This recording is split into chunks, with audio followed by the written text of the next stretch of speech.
Welcome back to the program. Joining me now, Heath Simpson. He is the CEO of Ritter Communications. Good to visit with you. Good to meet you. Good to see you. Thanks for having me. Welcome aboard. Thank you. Relatively new in the Ritter organization there. How long have you been in the CEO role? You're new. Oh, goodness. Not quite 90 days. All right. But I've been with the company a little over 4 years. Right. And if you go back to when I started, March 2020, oh, hey, what a great time. I started literally the day after we sent everybody home due to COVID to work from home, the folks that could. So I feel like it's in dog years or whatever. I've been there about 10 years, and it's all for a good, I love it. It's a great company. So. Yeah, but that's some timing right there. It was interesting. My wife and I had a events venue that had recently opened, and so everything closed down, and so that was not a good time to be in the events venue business. I could add to that.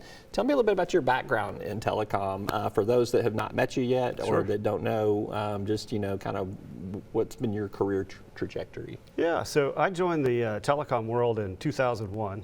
So it was a company, you may recall the old Southwestern Bell companies. Yeah. So it was SBC Communications at the time.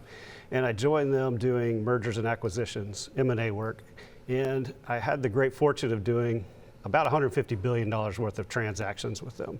So some really amazing industry transformative deals. And I mean, I can't say enough about that run, but it immerses you in the world of telecom. You get to know a little bit of everything. And so that was great for me. And I was recruited to Frontier Communications from there, where I became a senior executive, created strategy and M&A for them, and FP&A, financial planning and analysis, and kind of became what you might call the deputy CFO. Not an official title, but sort of what I called myself. And it was great. So, I'm a hands-on kind of person. And so my trajectory was really in operational kind of aspects of the business, strategy, digging in and work with business unit leaders. And that really paid off because ultimately I got recruited to be a CFO of an infrastructure company, a telecom infrastructure firm. And what they were looking for was a hands-on, strategic-minded CFO who was a trusted advisor. And I said, well, that's me. That's what I've been doing for all this time. That's your LinkedIn profile. As a matter of fact, yeah. And so that was fantastic. And so that was sort of this trajectory or arc that brought me to where I am now at Ritter Communications. Yeah. Tell me where Ritter Communications kind of was in March 2020, what's kind of happened over that last 4 years, and where you are positioning the firm for growth. Yeah, great question, because Ritter Communications is this phenomenal growth story, and I love to tell the story. So if you go back in time, we really have our roots all the way back to 1906. That's when the company was started in Mark Tree down in the Delta. And we were family owned, fifth generation, great story there that we could expand on at some other time. But if you go back to 2020 or March 2020, we had just brought in a new partner, Grain Management. Not grain like agriculture, but named after the founder of the PE firm. Because the family knew that we had this great growth story at Ritter, but they didn't have the capital to bring to bear, and we partnered with Grain to do that. So we had capital ready to go, and then here comes the pandemic, March 2020.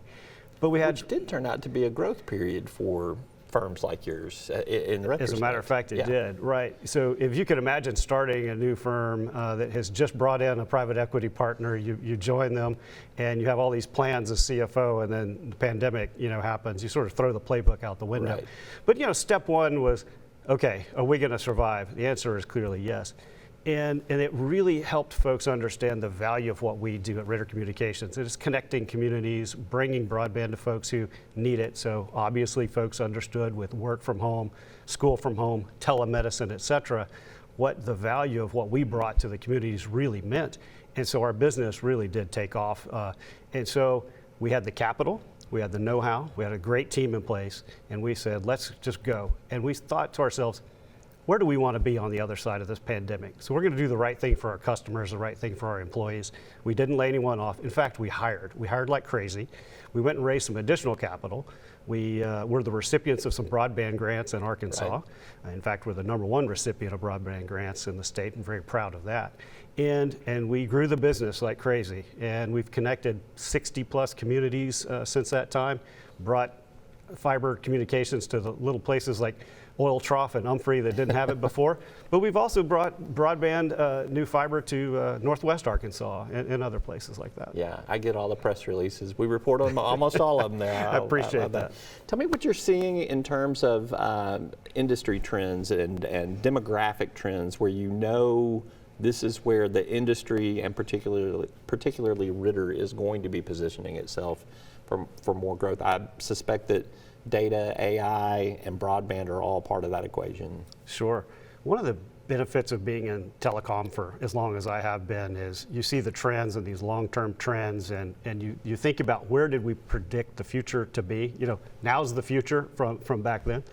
And one of the things that has always rung true is if you have a fiber connection, the most bandwidth to a premises, whether that's a house, a business, a school, a city building, et cetera, having that fiber connection enables you to meet the future and whatever that future is. And whether it is AI or 3D television we thought was going to be big for a while, that didn't pan out, but virtual reality is on the horizon.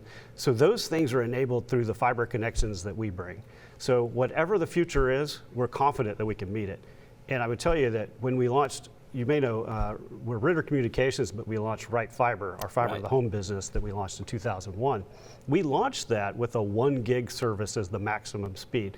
By the way, fiber optics is roughly infinite in speed. It's just the electronics or the box that you put in the house.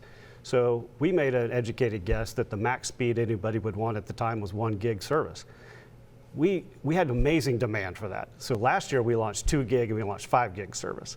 So the point I tend to think about and make to folks is we can meet the demand, whatever it is, with our great XGS PON. It's some wonky acronyms, but we have this state-of-the-art fiber connectivity that we bring to houses and businesses that's future-proof for the most part. Yeah. When you look at kind of Arkansas, along with many other states and other states that you guys are in, has done a lot to invest in broadband, particularly in rural Arkansas, as you've touched on. I don't know if there's a map on this that chronicles this, but how much further do we still have to go on that front? And I think from my conversations with people, we'll never get to 100% of all of it, but we'll get over 90% of those homes connected, because there's just some that are going to be way too rural to make the investment. That's sort of the great debate that's happening right now. So I'm sure you're aware that we had the first round of funds through the pandemic were COVID-19 funds, and then we had the ARPA funds and ARC grants, and again, we were the top recipient of those, of connecting communities that were unserved and underserved. But I would also say we have been doing that even without government help. So that was our mantra: connect communities that are overlooked by, we'll call the big folks, right? The big incumbent telco players that are cable cos that everybody knows their name, but they neglected the communities that we serve and that we live in. So we went out and we've been doing it, and we're going to continue to do that. There's BEAD now. It's a funky acronym for Broadband Equity Access and Deployment. We love our acronyms in our industry. But what it is we have a little over $1 billion coming into the state, which is fantastic. But you're right, there are really tough to meet locations. We have a lot of those in our territory. I've been down the back roads and the dirt roads, and I've seen the cities, and I've seen the towns, and even where there aren't towns, and there's folks down. The spots in the road. But God bless them, they want internet just like everybody else, and we're trying to connect as many of those folks as possible. So I tend to take a different view of why not connect those folks? Why leave them out? And it might be expensive to connect them, and that's where there is a government help through BEAD, and I think that's what we really should be doing, is connecting those folks. All right. Got to end it there with our time constraints, but Heath, I certainly enjoyed it. I hope you'll come back sometime. Absolutely. Please keep us posted on things as they progress, and again, just congratulations to you, and hope you make it to 100 days. So. Appreciate it. Thanks so much, Roby. All right, thank you. Thank you. We're back with more after this.